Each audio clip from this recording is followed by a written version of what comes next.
আজকে যেহেতু রামনবমী ছিল তাই অরিন্দমের আজকে অফিস ছুটি। আজকে সকালে উঠে আমাকে রান্নাঘরে যেতে হয়নি। আর মেয়ে কিন্তু আজকে সকাল সকাল বাবাকে পেয়ে বিশাল খুশি হয়ে গেছিলো। সকালবেলা ব্রেকফাস্ট করে দিদিভাইয়ের সঙ্গে একটু গল্প টল্প করলাম, তারপরে বসেছিলাম জামা কাপড় ভাঁজ করতে। তারপরে অনেকক্ষণ সময় লেগে গেছে ওগুলো করতে। তারপর পুজো টুজো করে একটু করে নিলাম লাঞ্চে একদম সিম্পল মেনু, গরমে যত হালকা পাতলা খাবার খাবে ততই ভালো। লাঞ্চ করে মেয়েকে একটু ঘুমটুম পাড়িয়ে বিকেলবেলা তিনজনে মিলে চলে গিয়েছিলাম ছাদে গিয়ে আমার হঠাৎ করেই মনে হলো একটুখানি বাড়ি থেকে ঘুরে আসি। তাই জন্য নিচে নেমে মেয়েকে সুজিটা খাইয়ে মেয়েকেও রেডি করে দিলাম, আর আমি একটু টুক করে রেডি হয়ে নিলাম। তারপরে আমি, মিতাদি, পিসি তিনজনে মিলে একদম টোটোতে উঠে পড়লাম। উঠে পড়ে সোজা চলে গেলাম বাড়িতে। মাকে কিন্তু জানাইনি, মা আমাদের দেখে বেশ অনেকটাই অবাক হয়ে গেছিল।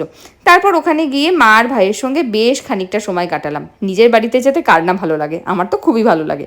যাই হোক, তারপরে চলে আসলাম আবার ফ্ল্যাটে।